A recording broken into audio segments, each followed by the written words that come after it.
Students, आज 10+1 commerce business studies का आज का हमारा जो टॉपिक है वो है व्यवसाय के उद्देश्य। पिछले टॉपिक में हमने पढ़ा व्यवसाय की विशेषताएं। आज हम आपको समझाएंगे व्यवसाय के उद्देश्यों के बारे में। व्यवसाय के उद्देश्य जो है हमने इनकी दो कैटेगरी बनाई है, एक है आर्थिक उद्देश्य और दूसरे हैं सामाजिक उद्देश्य। आर्थिक उद्देश्य में पहले हम समझेंगे कि आर्थिक उद्देश्य किसे कहते हैं। तो आर्थिक उद्देश्य में सबसे पहला उद्देश्य आता है लाभ अर्जित करना।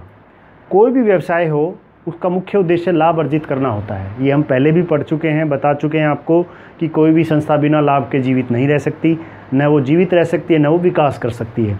इसलिए कोई भी बिज़नेस शुरू किया जाए उसका मेन उद्देश्य यही होता है कि हमें लाभ अर्जित करना है। दूसरा है ग्राहक सृजन। ग्राहक सृजन का मतलब ये होता है कि हमें ग्राहकों को जोड़ना है, ग्राहकों को निर्माण करना है ताकि ज़्यादा से ज़्यादा ग्राहक हमारे प्रोडक्ट को ख़रीदें।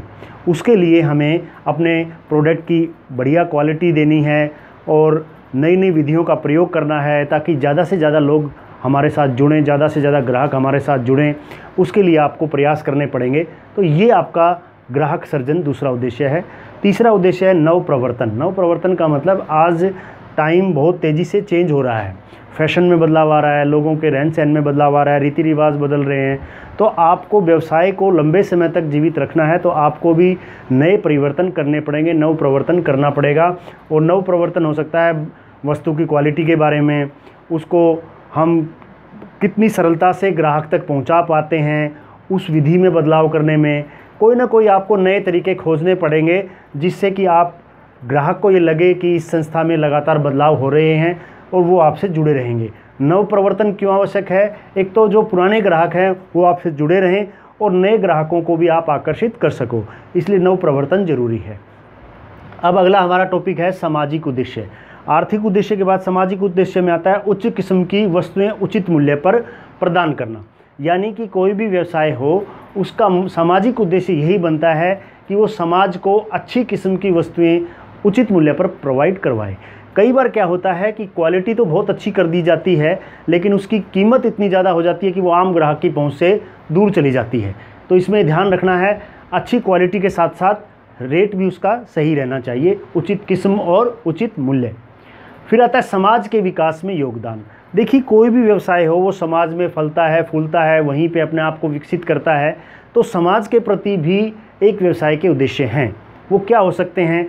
जैसे कि कोई चिकित्सालय बनवा देना, पुस्तकालय बनवा देना, समाज के लिए कोई ऐसा कार्य भी करना जिससे समाज का भला हो सके, समाज को लाभ मिल सके।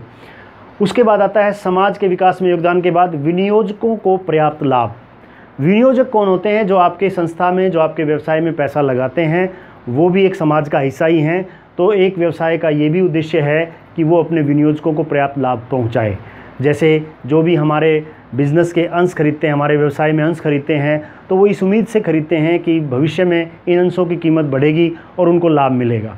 तो एक व्यवसाय का उद्देश्य ये भी है कि अपने विनियोजकों को भी पर्याप्त लाभ पहुंचाए। आखिरी है रोज़गार उपलब्ध करना। देखिए, कोई भी समाज हो तभी उन्नत होगा जब वहाँ के लोगों को पर्याप्त रोज़गार मिलेगा, और रोज़गार उपलब्ध करवाने का कार्य सबसे बड़ा दायित्व होता है व्यवसाय का। व्यवसाय का यही सामाजिक उद्देश्य है कि वो ज़्यादा से ज़्यादा लोगों को रोज़गार उपलब्ध करवाए, और रोज़गार उपलब्ध होने से ही हमारे समाज में एक लोगों का जीवन स्तर ऊंचा उठता है, उनकी सोच बदलती है। समाज में कई सारी बुराइयां हैं जो रोज़गार प्रदान करने से समाप्त होती हैं। तो आज का हमारा टॉपिक मैं आपसे उम्मीद करता हूं कि आपको एक क्लियर हो गया होगा। इसको अच्छी तरह से आप अपने